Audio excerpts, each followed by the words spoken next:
I still remember the sound my phone made that morning. Just a little ding, a normal notification from the bank app I barely ever checked. If I'd known what that sound meant, I might have thrown the phone straight into the sink before opening it, because that was the moment I learned my daughter's future had been wired into another woman's hands. Not stolen by a stranger, not lost in a scam, but sent, quietly, deliberately, by the man I trusted most. I'm glad you're here, because this story isn't only about betrayal. It's about what happens when a mother's instinct refuses to stay silent, when love, pain, and pride collide in the same heartbeat. So, sit with me for a while. Let me tell you how a simple, pending transaction destroyed everything I thought I knew about marriage, loyalty, and family.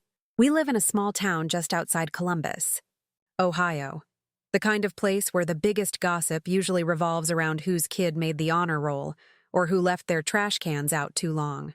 I worked part-time at the library, and my husband, Mark, ran his own HVAC business. We weren't rich, but we were steady. And steady, for me, always meant safe. Mark was the kind of man people trusted. He laughed big, shook hands firm, and loved to tell stories about how he'd built everything from nothing. I believed him, because back then it felt true. Our daughter Emily was 16, and every dollar we saved went into her college fund. It wasn't much, but it was our promise to her. You'll never have to fight the way we did. That account became our little symbol of hope. I'd open it sometimes just to look at the numbers growing, slow, patient, honest money. I even had it bookmarked on my phone, right next to our grocery list. Funny, isn't it? How something as small as a line of digits can hold your entire heart. For years, our marriage had its ordinary ups and downs, nothing dramatic. He worked long hours. I handled most of the home. Sometimes he'd be quiet at dinner, lost in thought. I used to assume it was work stress, maybe an overdue invoice. But lately, his quiet had changed, heavier, distracted, like he was keeping a secret he hadn't decided whether to share or bury. One Friday, I caught him smiling at his phone. A soft smile, not the kind he gave me or Emily. I teased him. "Who's making you grin like that?" He laughed too quickly. "Just one of the guys sending memes." Then he flipped the phone screen down on the table. Something inside me stirred, the tiniest tremor of doubt, and I told myself to stop being paranoid. After all, this was Mark, the man who fixed our furnace in a snowstorm without gloves, who once drove 2 hours to pick me up when my car broke down. Still, the image stuck with me, that private smile, the quick lie, the phone face down. Just a flicker then. I didn't know that flicker would become a wildfire. The sound that changed everything, that Tuesday morning, started normal. Coffee brewing, Emily rushing to pack her lunch, Mark already gone before dawn for a service call. I sat at the kitchen table with my planner, budgeting the month. The email from the bank came at 8:47 a.m. Subject, outgoing transfer confirmation. Amount, $18,000. Recipient, C. Lewis. I blinked. My first thought, a mistake, maybe a system error. $18,000 was nearly half of Emily's college fund. The fund we both contributed to, that we swore would stay untouched until her acceptance letter came. My pulse climbed so fast it felt like a siren in my ears. I opened the app, same number, same name. I called Mark, straight to voicemail. I called again. Nothing. There are moments in life when your body reacts before your mind catches up. Mine did.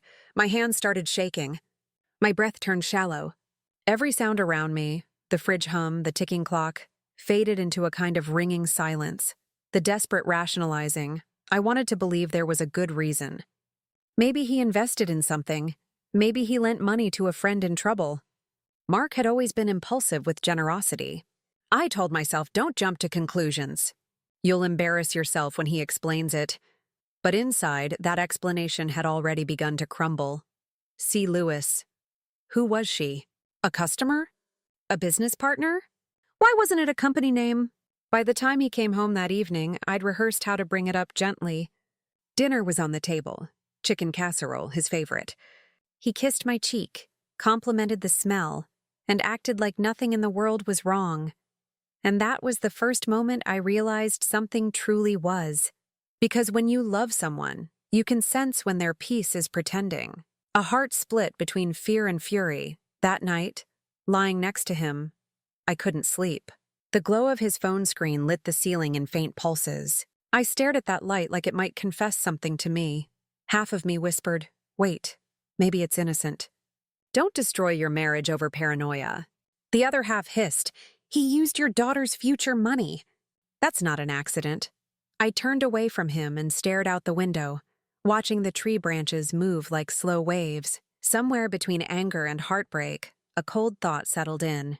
If this was real, if he'd really done this, I wasn't just a betrayed wife. I was a mother who'd failed to protect her child's dream. The invitation to you. When I tell you this story, I'm not asking for pity. I'm asking you to imagine standing where I stood, holding a phone that proves your world isn't what you thought it was. You feel the walls closing in, but you also feel something else, the smallest spark of clarity. Because once truth shows its face, even in the ugliest form, you can't unsee it. So if you've ever felt that tremor of doubt in your chest, that instinct you pushed away, listen to it. I didn't, not at first. And because of that, the next few weeks would show me how deep betrayal can run when love has been blind for too long. Cliff to next part. That night, after he drifted to sleep, I opened his phone. I wasn't the type to snoop, but this time it didn't feel like snooping. It felt like survival. And what I found in that message thread with C. Lewis, well, that was the moment I stopped being afraid of the truth. I started being afraid of what I'd do with it. If you had walked into our house 6 months before everything fell apart, you'd have thought we were the picture of stability, the kind of family people glance at in the grocery store and think, they must have it all figured out. Our house wasn't fancy, but it was warm. There were framed photos lining the hallway. Emily's third-grade spelling bee, our first Christmas tree, the beach trip where Mark built that ridiculous sandcastle. Every mark on the wall had a story. Even the chipped paint near the stairs was from the time Emily tried to carry the dog upstairs in a laundry basket. It's strange, thinking how ordinary our happiness looked. How safe it felt, right up until it wasn't. Our little world, I'd wake up before everyone, make coffee, sit by the kitchen window, and watch the neighborhood slowly come alive. Mark always left early, sometimes before dawn, saying he had early client jobs. I never questioned it. That was our rhythm. He worked hard. I managed home and Emily. At the library, my coworkers often asked, "What's your secret?" "You and Mark have been together almost 20 years. How do you keep it working?" I'd smile and say, "We talk. We trust." Looking back now, I almost flinch at that word. Trust. Emily, our daughter, was the light that tied everything together. Smart, curious, with that sharp teenage mix of independence and neediness. She was saving for her dream college, University of Michigan, and the college fund wasn't just a number to her. It was her safety net, her freedom. She'd say, "Mom, when I graduate, I'm going to make you proud." And I'd tell her she already did. Every time I checked that account, it reminded me of every shift I worked late, every coupon clipped, every sacrifice made quietly while Mark told people he handled the finances. We were a team. I thought. The small cracks I ignored.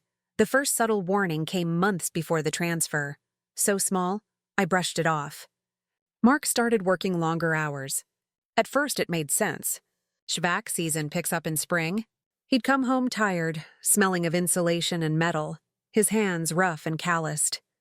But soon the excuses began to change shape. Late calls, inventory issues, a client meeting that ran over. He'd start showering the moment he got home, something he never used to do. I remember once I hugged him, and he flinched just slightly before wrapping his arms around me. Like his body needed a second to remember what affection was supposed to feel like. I asked him if everything was okay, and he'd grin, say, "Of course, you worry too much." And because I loved him, I believed it.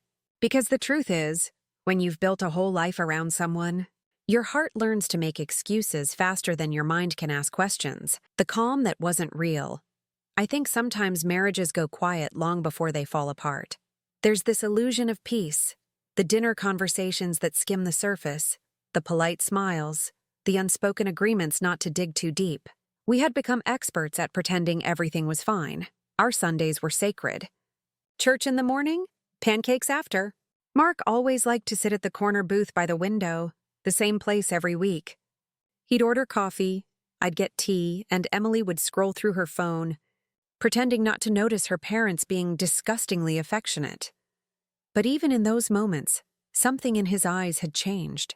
He looked at me like a man glancing through a fog, present but far away. I told myself maybe it was stress, maybe he needed space. I even bought him a new set of tools for his workshop, thinking it might cheer him up. He smiled, kissed my forehead, said he didn't deserve me. Funny how people say that right before proving it true. The moment that should have warned me one evening, I was organizing our receipts, a small ritual of mine.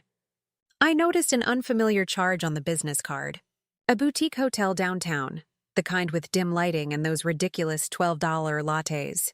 The date matched one of his late inventory runs. When I asked him about it, he barely blinked.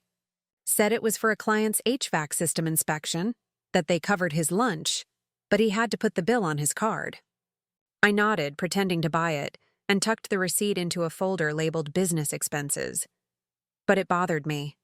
Why would an HVAC call require an overnight stay at a hotel that doesn't even have a maintenance dock? Still, I buried the thought. Because doubt, once spoken, becomes a wound that never closes. And I wasn't ready to bleed yet. Mark, the man I thought I knew, Mark had a way of making people feel small next to his confidence, not in a cruel way, just naturally commanding. He loved telling stories at barbecues, laughing loud enough to make neighbors turn heads. He wasn't cruel, never raised a hand, never yelled. But he could make silence feel like punishment. When he was upset, he'd retreat into himself, make the air around him heavy. There was one evening, months before everything, when he said, "You don't know how much pressure I'm under." I asked what he meant, but he just sighed, rubbed his temples and said, "Forget it." So I did. I forgot the moment he said it, until later, when I'd see what kind of pressure he was really carrying. What home felt like then, Emily had this habit of leaving sticky notes on the fridge with little drawings or reminders. "Mom, buy almond milk." Or, "Dad, stop eating my granola bars." One morning, I found one that said, "We're doing great. Don't stress so much." I stuck it to the corner of my mirror. Maybe I needed to believe her. Our house smelled like cinnamon candles most evenings.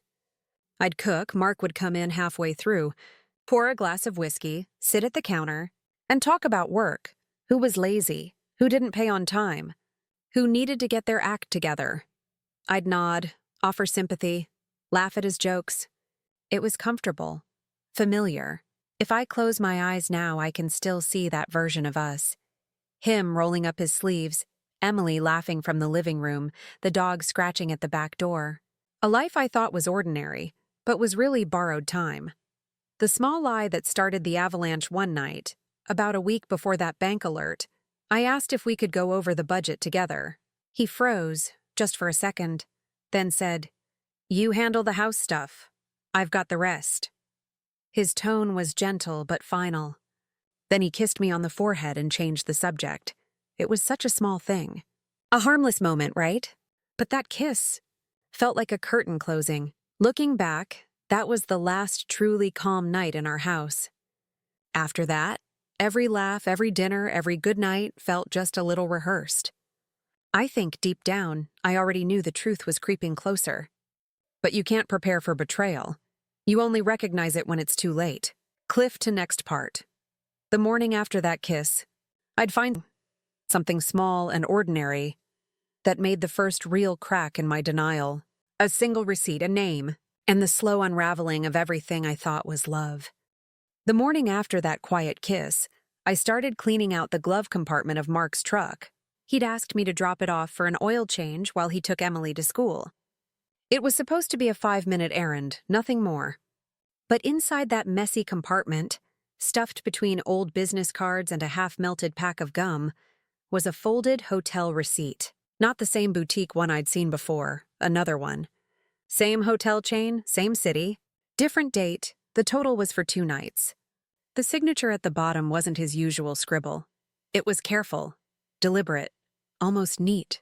And on the line labeled Additional Guest, there was a single letter. CLI stared at it long enough for the mechanic to knock on my window. "Ma'am, you okay?" I smiled, said yes, and tucked the paper into my purse. But inside, a low buzzing started, that sound your mind makes when it's piecing together something you don't want to see. The first seed of suspicion. When I got home, I laid the receipt flat on the counter and stared at it under the light. I could practically feel my pulse in my fingertips.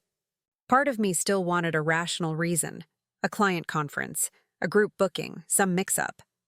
But the other part whispered, he lied once. Why wouldn't he lie again? I opened the laptop, searched the hotel name, scrolled through pictures. It wasn't a business hotel. It was romantic. All velvet chairs, wine tastings, couples packages. The kind of place you book for anniversaries, not HVAC meetings. That realization hit like a quiet slap. I closed the tab before I could think too much, but the damage was done. My faith had cracked, even if I was still pretending otherwise. Testing the waters, that evening Mark came home early, in a strangely good mood. He wrapped his arms around me, kissed my neck, asked, "What's for dinner?" I forced a smile, keeping my voice steady, thinking maybe takeout. He nodded, scrolling his phone like nothing in the world was wrong. Over dinner, I brought it up. Casually, I wasn't shaking inside. "Hey, you ever stay at the White Birch Hotel?" I heard they renovated. He didn't even look up. "White Birch? Nah, too fancy for my jobs." The lie rolled off his tongue so easily it almost sounded rehearsed. I swallowed hard and smiled. Figured, that's when I knew. Not suspected, not wondered, I knew. Because when you've loved someone long enough, you recognize the tone they use when they're rewriting reality for your sake. The silence between us, the next few days stretched out like rubber. We talked, laughed, went through motions, but every word sat heavy in the air. He'd glance at his phone mid-conversation, type fast, turn the screen away. When I asked who it was, he'd say, "Client." Always a client. At night, he'd roll over and fall asleep quickly, leaving me staring at the ceiling. It's strange how loneliness feels loudest beside someone you love. I could hear every breath he took, and everyone felt like a reminder that I was living next to a stranger. I started noticing things. New cologne, ironed shirts, a softness in his voice when he texted. He stopped complaining about work. Instead, he seemed energized. I'd catch him humming while shaving, happy, too happy. And I wondered, what makes a man happy enough to forget his family's future? Small discoveries, mounting dread one afternoon, while Mark was out on a job, I cleaned his office. He always teased me about tidying his space, said I liked control too much. Maybe he was right. That day, I needed control over. Inside his desk drawer, I found an envelope labeled Business Expenses. My stomach tightened. Inside were receipts, gas stations, lunches, hotels, most with initials scribbled in the margins. CL appeared twice. Another initial JP appeared once. Was he traveling with someone? Covering tracks?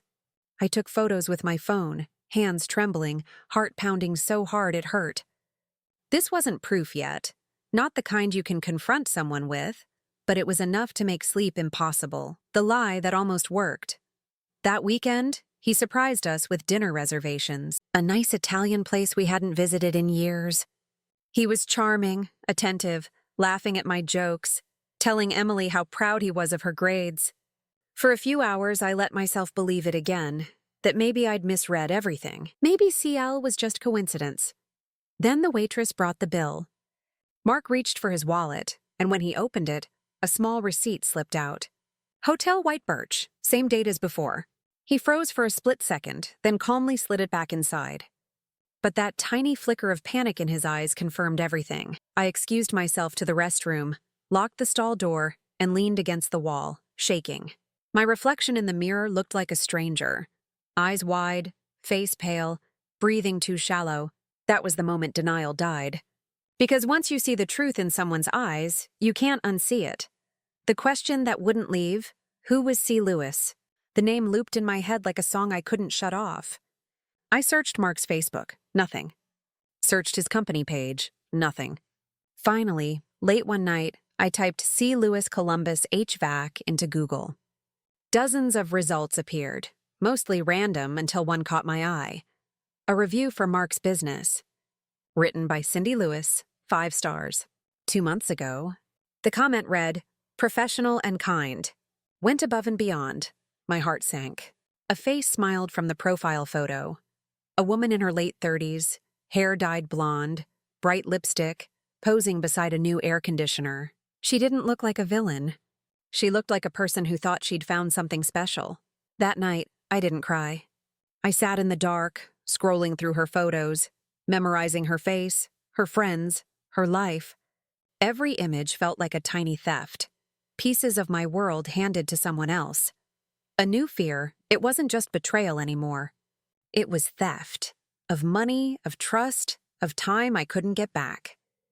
That college fund wasn't abstract. It was nights I'd skipped new shoes so Emily could have soccer cleats. It was every coupon I clipped, every double shift at the library. Now it was in her account. Her. Cindy Lewis. My husband's client. I wanted to scream, but Emily was asleep in the next room. So I just sat there whispering to myself, "Not yet.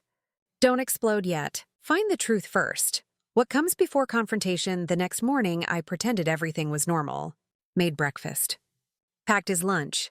Kissed his cheek. He smiled, said, "You're the best." And that simple phrase cut deeper than anything else. Because I realized, maybe he still believed it.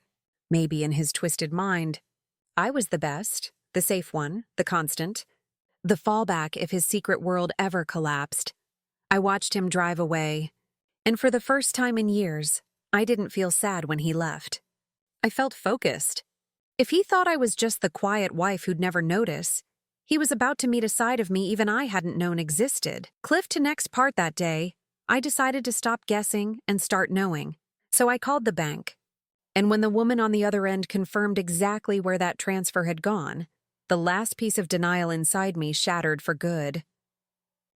The woman on the phone sounded young, polite, professional. "Ma'am," she said, "can you verify your security code?" My hands were shaking as I read the numbers off.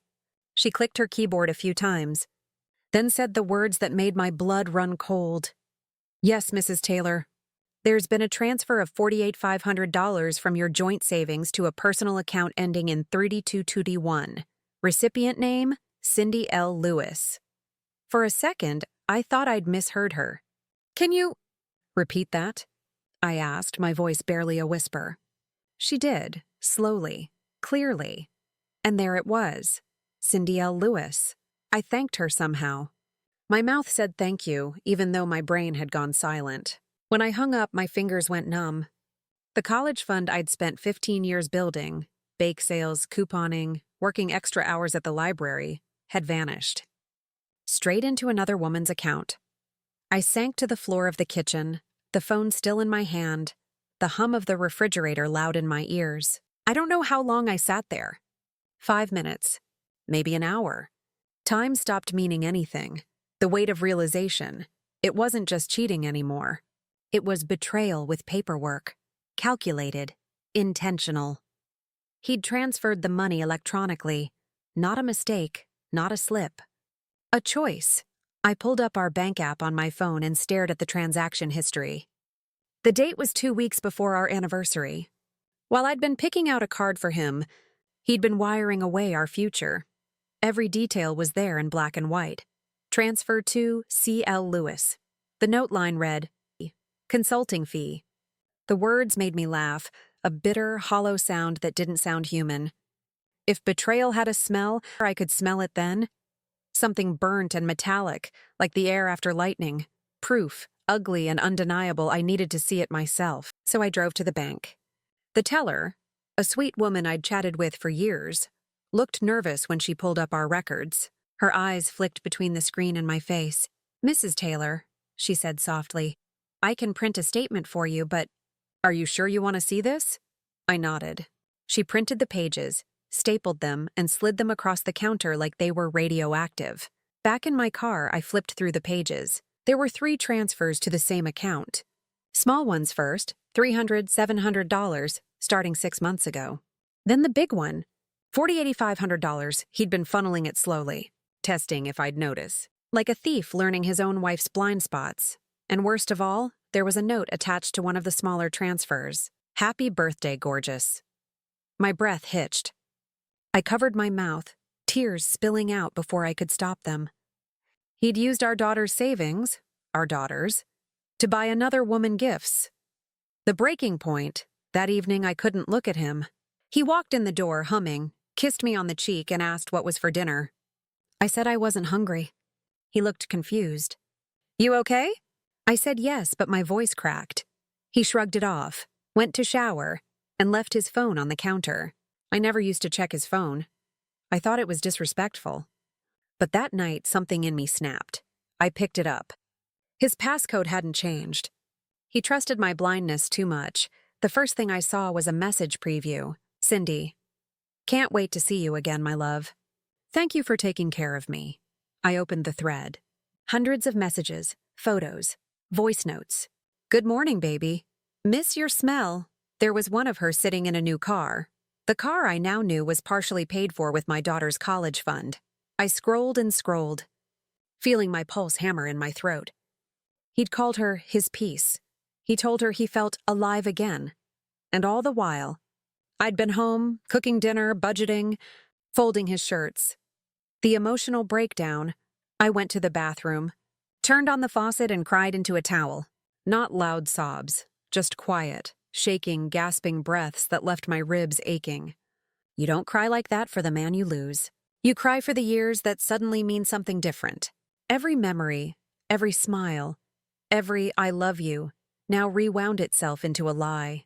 I remembered the first time he'd held Emily, tears in his eyes. The way he said, "She's our future." And now, that future was sitting in some stranger's bank account, smiling in a new car. I felt anger rise, slow, deliberate, volcanic. But under it was grief, heavy and cold. Because even if I confronted him, even if I got the money back, nothing would ever be clean again. The night I followed him the next evening, he said he had a late client call. I smiled, said okay, and watched him leave. 10 minutes later, I grabbed my keys and followed. He didn't notice my car in the distance. He drove to the outskirts of town, a little diner near Route 40. I parked across the street and watched as she pulled up. Cindy Lewis. In real life, she looked smaller, quieter. She laughed as she hugged him. He kissed her forehead like he used to kiss mine. For a while, I couldn't move. It was surreal, like watching a movie about someone else's life. Then I realized it was my life, just rewritten without my permission. They went inside. I sat there in the dark, hands clenched on the steering wheel, every cell in my body screaming. Part of me wanted to storm in, throw the receipts on the table, and shout. Another part wanted to drive away and never look back. Instead, I just watched. Watched until they finished eating, until he walked her to her car and touched her face like she was something precious. That was the moment my heart stopped loving him. Not because he cheated, but because he did it so tenderly. With care. With gentleness he'd stopped giving me years ago. The confrontation that never happened. He came home past midnight. Said the meeting ran long. I was sitting on the couch with the printed bank statements spread out before me. He didn't notice. He just kissed my forehead and went upstairs. I looked at his back as he walked away, and realized I wasn't ready yet. Not to scream, not to cry, not to fight. I needed a plan. I needed my mind to be sharper than my heartbreak. So I folded the statements, tucked them into an envelope, and placed it inside my nightstand. I told myself, tomorrow I stop being his wife and start being my own witness. That night, after Mark went to bed, I sat in the dark living room with only the lamp glowing behind me. The air was thick, silent, heavy with the kind of calm that comes right before something breaks. For the first time in weeks, I wasn't shaking. I wasn't crying. I was thinking. I'd spent months living in confusion and pain, but now I had something solid. Proof. The bank transfers. The messages. The hotel receipts. Everything was laid out in cold, neat lines. Evidence of how far he'd gone, how long he'd lied. The irony wasn't lost on me. He thought he was the one in control. The planner, the provider, the man who could juggle lies. But that night, Sitting in the half-dark, I realized something. The moment you stop needing someone's love, you gain power they can't take back. And that's when my revenge began. Choosing control over chaos, I could have confronted him that night. I could have thrown the papers at him, screamed until the walls shook. But then what? He'd deny it, twist it, cry maybe, then tell me I misunderstood.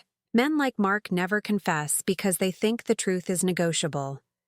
So I decided I wouldn't give him the chance to rewrite the story. Instead, I'd write my own ending.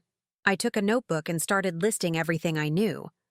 Dates of the transfers, screenshots of the messages, photos of the receipts, even the plate number of Cindy's car I'd seen that night at the diner. It wasn't anger guiding my pen. It was precision.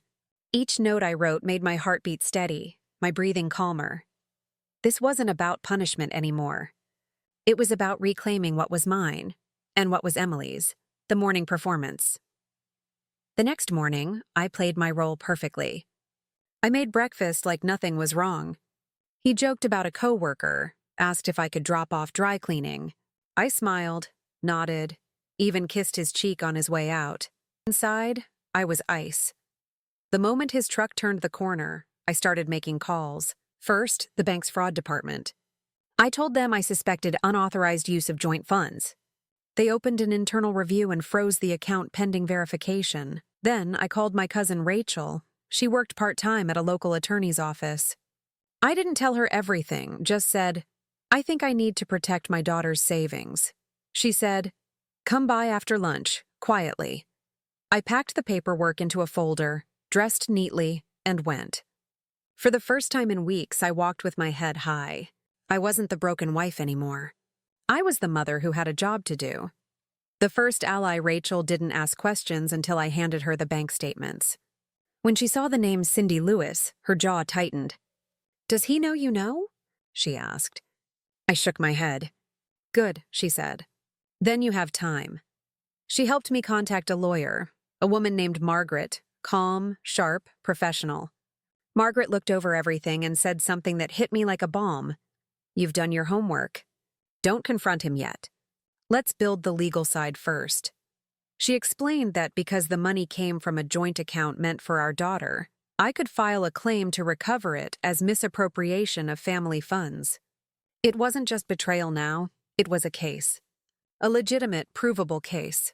Hearing that gave me something precious, direction. My pain had a purpose.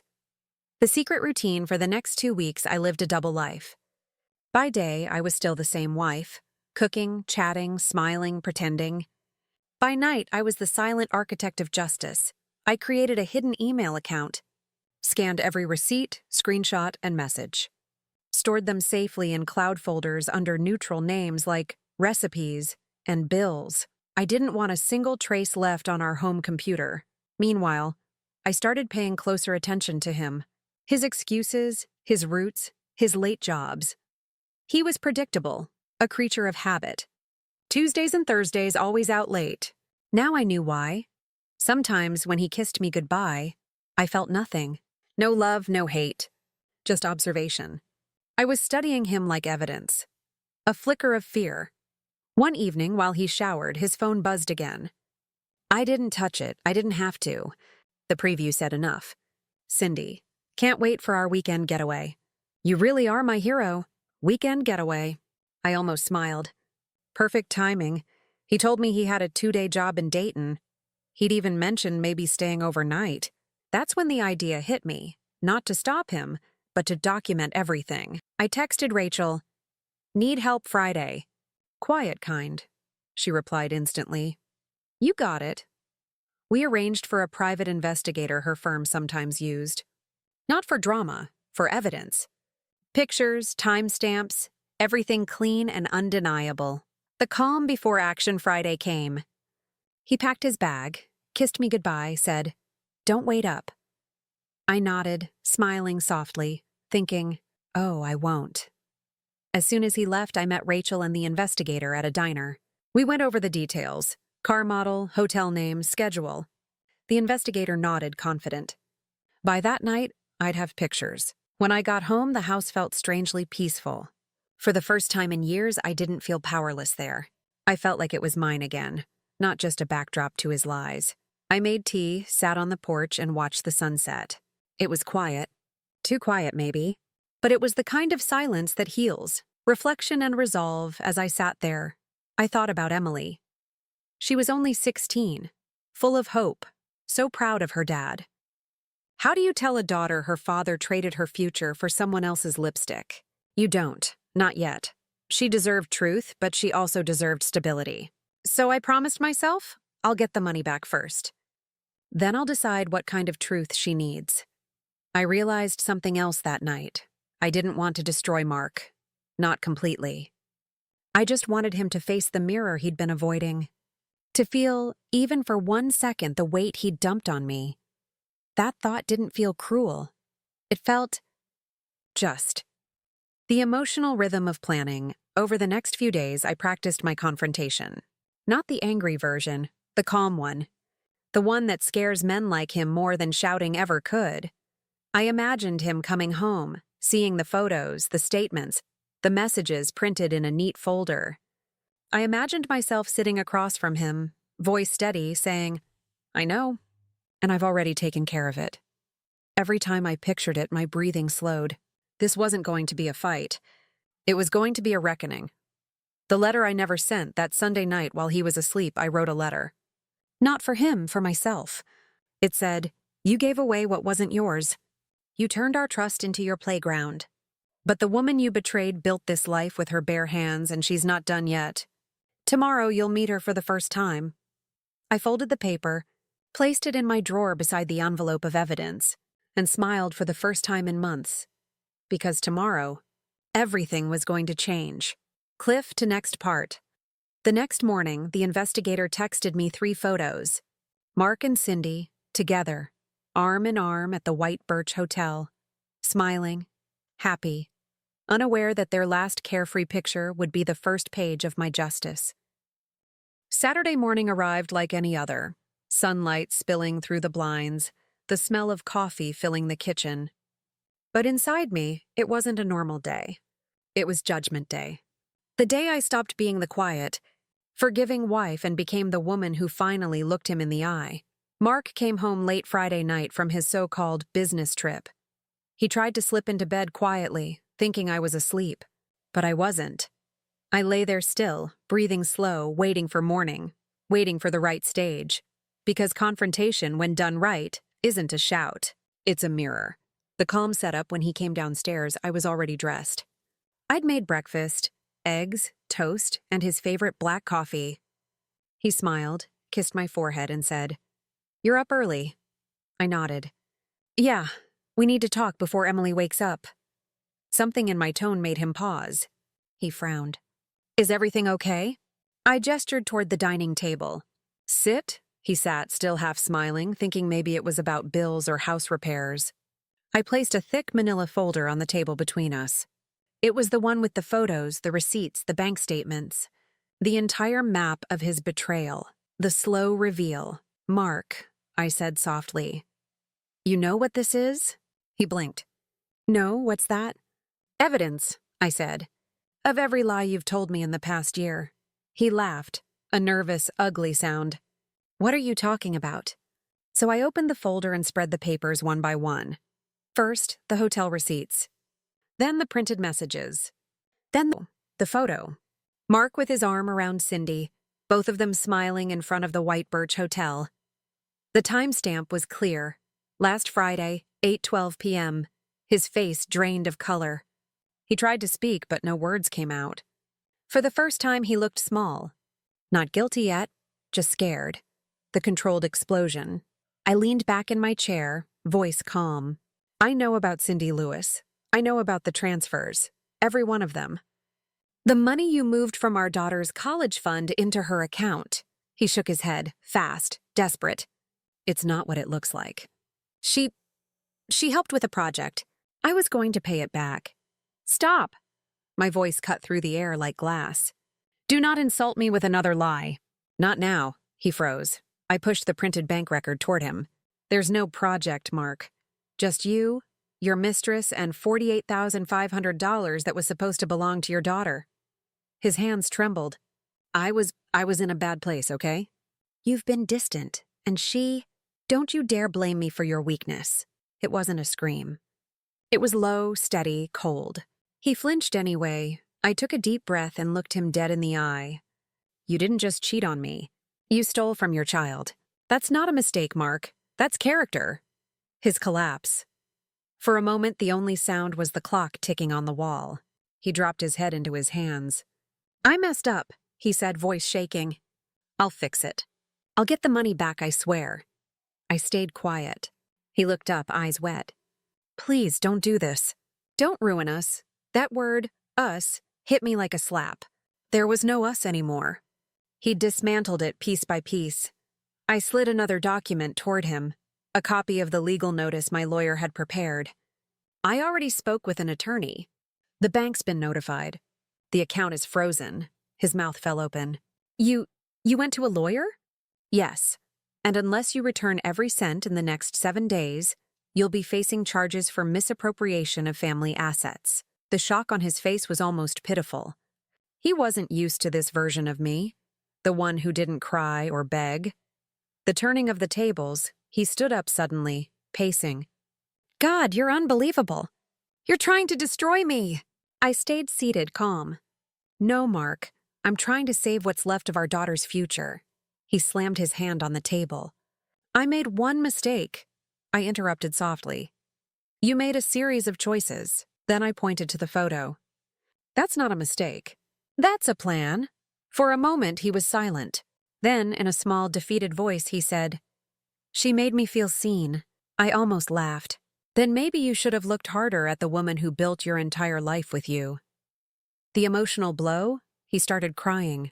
Real, messy tears. And I wish I could say I felt satisfaction. But what I felt was something different. Detachment. I was watching a scene I'd already seen 100 times. He reached for my hand. Please, we can fix this. I'll end it with her. I'll do anything. I pulled my hand away. It's already ended. Not just with her, with us. You'll stay in the guest room until we sort this legally. I've already spoken with the bank and our lawyer. He just stared at me, lost. The powerful, confident man I'd married looked like a ghost of himself, but I didn't gloat. That's not what this was about. The moment of truth, as he stood there trembling, I said the last thing I'd prepared in my mind for weeks. You thought I'd be broken when I found out. But here's what you didn't understand. You can't break someone who's already carried your family on her back for 20 years. He tried to speak, but no sound came out. I stood, gathered the folder, and added, I'll expect a written statement from your lawyer by Tuesday. And if you contact her again, even once, I'll make sure Emily knows everything. That silenced him, utterly. The quiet aftermath, he moved out that afternoon. No fight, no drama, just packed a bag and left. I watched him drive away, the same truck that once took us on family road trips, now taking my peace with it. The house was silent for hours. I walked through each room, touching furniture, memories, ghosts. And then I sat down at the same kitchen table, poured myself a cup of coffee, and finally exhaled. I'd done it. The storm had passed, and though I felt wrecked inside, there was also something new. The faint, shaky beginning of peace. His final attempt later that night, he texted, I'm sorry. I'll fix it. Please don't make me lose you both, I didn't reply. There's no fixing what you destroy on purpose. Instead, I took a photo of Emily's college brochure, the one we'd pinned on the fridge, and sent it to myself as a reminder. That's what mattered now. Not him, not revenge. Just rebuilding what he tried to take. Cliff to next part by Monday, I received a call from my lawyer. He returned the full amount. The account's been restored, but it wasn't the money that made me cry. It was the feeling of finally standing up, not to him, but for myself. And yet, I still had to face the hardest part, telling Emily the truth. The weekend after he left, silence became a living thing in the house.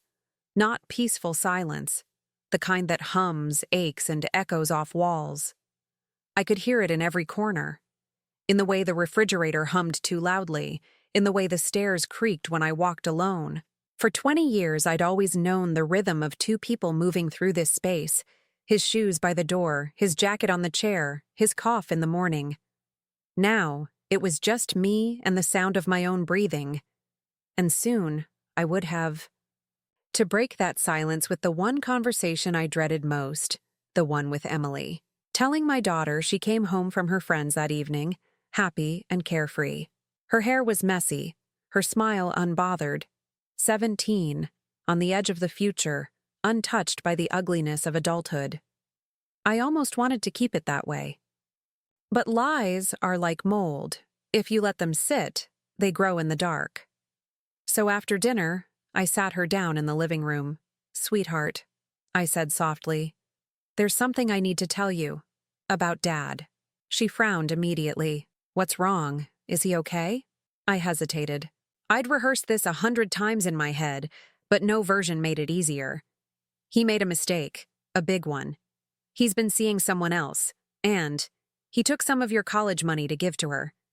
The silence that followed felt unbearable. Her face went pale, her eyes filled with confusion first, then disbelief, then anger. "You're lying." "I wish I was," I whispered. She stood up, pacing. "No, Dad wouldn't do that. He promised me we'd go see the campus together next month." Tears started to fall before she could stop them. I wanted to reach out, but I didn't. Not yet. Because what she needed right then wasn't comfort. It was truth. Unfiltered, painful truth. The fallout for the next few days, she barely spoke to either of us. When her father tried to call, she ignored every message. I heard her crying at night.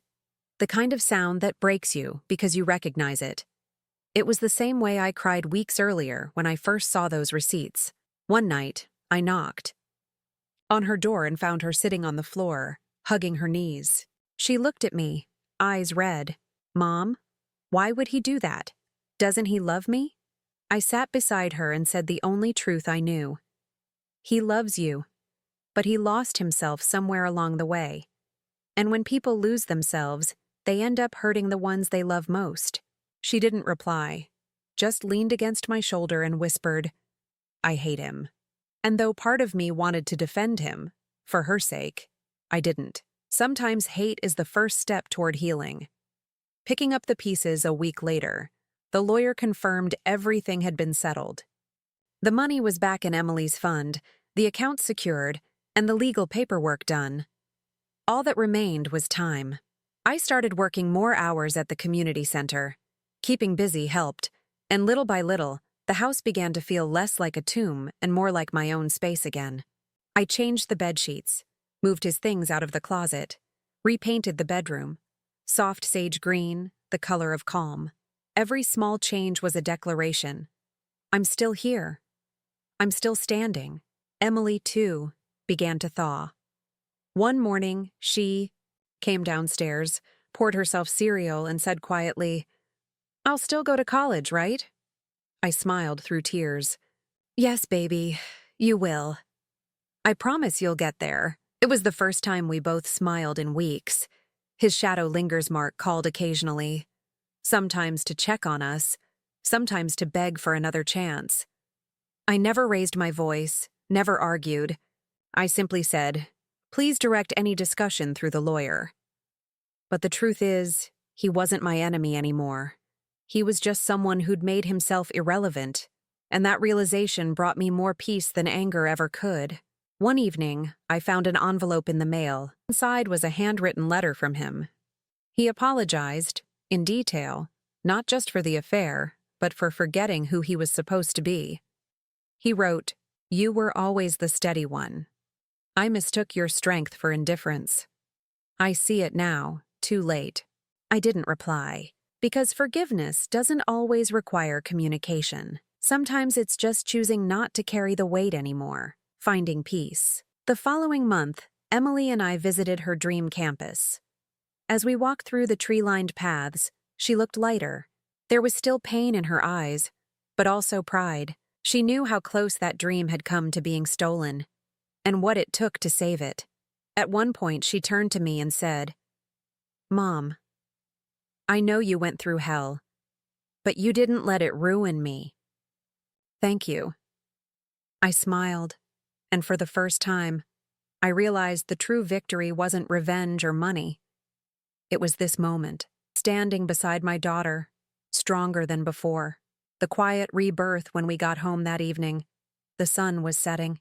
I stood at the window watching the golden light spill across the kitchen table, the same table where I'd confronted him weeks ago. Now it felt different, softer, free. I made myself a cup of tea, sat down, and let the quiet wrap around me. This time, it didn't ache. It felt earned. I wasn't the same woman anymore. The one who tolerated small lies, who ignored her instincts, who believed love could excuse betrayal. She was gone. What remained was someone new, grounded, scarred, but whole. The unexpected message that night, Emily texted me from her room. "I'm okay now, Mom. I just want you to be happy too." It was simple, but it broke me open again, in the best way. Because happiness had seemed impossible not long ago. And now, here it was, knocking softly on the door. Cliff to Next Part Life didn't go back to what it was. It became something better, something honest. And when I finally looked back on everything, I realized that losing Mark wasn't the end of my story. It was the beginning of knowing my own worth. But there was one final thing left to say. Not to him, not to my daughter, but to the people who might one day find themselves in the same storm. When everything first happened, I thought the hardest part would be losing him, the man I built a life with, the father of my child.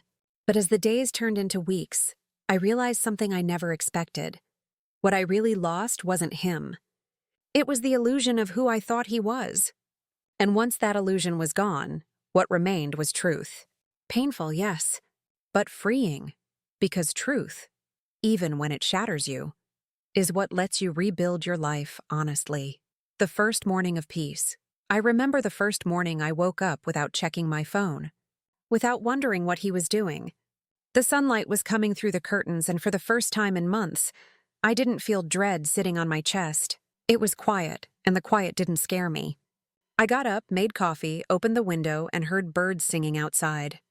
It sounds cliché, I know, but it felt like the world was whispering, "You made it." I didn't need closure from him anymore. I had it in myself, in every tear I cried, in every decision I made to keep going. The wound didn't disappear overnight, but it stopped bleeding. And in its place, a strange kind of calm began to grow. What healing actually looks like. Healing isn't pretty. It's not candles and spa music and long walks. It's crying on the kitchen floor because you saw his old jacket. It's deleting his number and then finding yourself retyping it just to stare at it. It's making dinner for two and then realizing you're the only one eating. But somewhere along that road, little by little, you begin to feel your strength returning. You start to see yourself not as the woman who was betrayed, but as the woman who survived betrayal. And that's powerful. Because survival isn't passive, it's an act of defiance. Every morning I woke up, went to work, smiled at my daughter, and paid another bill. That was me refusing to be destroyed by his choices. The conversation that closed the circle a few months later. Mark came by to drop off some of Emily's things. We hadn't spoken face to face since that day in the kitchen. He looked tired, smaller somehow. When he stepped inside, the air felt heavy, but not toxic like before. He tried to start with small talk, but I cut through it gently. "Mark," I said, "I hope you're getting help. I hope you're finding out why you did what you did. Because I don't hate you. I just can't live in your chaos anymore." He nodded, eyes glassy. "I don't expect forgiveness," he said. And I told him, "Good. Don't expect it. Earn it. Not from me, but from yourself." He left quietly, and I closed the door behind him. That was the real goodbye. Not the fight. Not the exposure. That moment, calm, truthful, final, was the one that gave me peace. Life after betrayal. Months passed. Emily got accepted into the university she dreamed of. When the acceptance letter came, she screamed so loud the neighbors thought something was wrong. We laughed, we cried, and we danced right there in the living room. That moment made every sleepless night worth it. We packed her things that summer, and I drove her to campus myself. When we hugged goodbye, she whispered, "I'll make you proud, Mom." And I told her, "You already have." Driving back alone, the silence in the car felt different. Not lonely, peaceful. My heart finally had room to breathe. A message to the listener: if you're listening to my story and you're going through something similar, if you've been betrayed, abandoned, or made to feel like your trust was foolish, I want you to hear this clearly. You are not broken. What someone did to you says more about their emptiness than your worth. They didn't betray you because you weren't enough. They did it because they weren't capable of loving in the way you deserved. And yes, it hurts. God, it hurts so much. But the pain doesn't mean your story is over. It means your story is turning toward something stronger, something purer. What I learned, I used to think love meant staying, fighting, forgiving, enduring. Now I know love also means leaving when your soul has had enough. Love means protecting your peace, even if it means losing someone who once made you feel whole. Because the truth is, anyone who loves you right will never make you question your worth. When I look back now, I don't see a destroyed marriage. I see a woman who finally learned what real love looks like. Not the romantic kind, but the self-respecting kind. The kind that says, I deserve honesty. I deserve effort. I deserve peace. Moving forward these days, my life is simpler. I work, I read. I walk in the evenings. Sometimes I still catch myself remembering the old days, but I don't let those memories poison me. They're just echoes, reminders of how far I've come. On weekends, Emily calls from college. She tells me about her classes, her friends, and her part-time job. Every time she laughs, it reminds me why I fought so hard to protect her future. That laughter, it's the sound of healing passing down a generation. Closure. I kept the old bank ledger, the one that first showed the missing transfers, in a box at the back of the closet. I don't open it often, but sometimes I look at it and think, that's where it all began. That's the moment everything fell apart. Then I smile and add quietly, and that's also where I started finding myself again. Because sometimes the worst loss of your life is just the universe clearing space for your rebirth. Outro for YouTube voiceover. Did you like my story? Please like and subscribe and tell me in the comments where you're listening from. I want to know how far this story of mine travels. And if you take one thing from this, let it be this. No one can steal your peace once you learn to build it within yourself.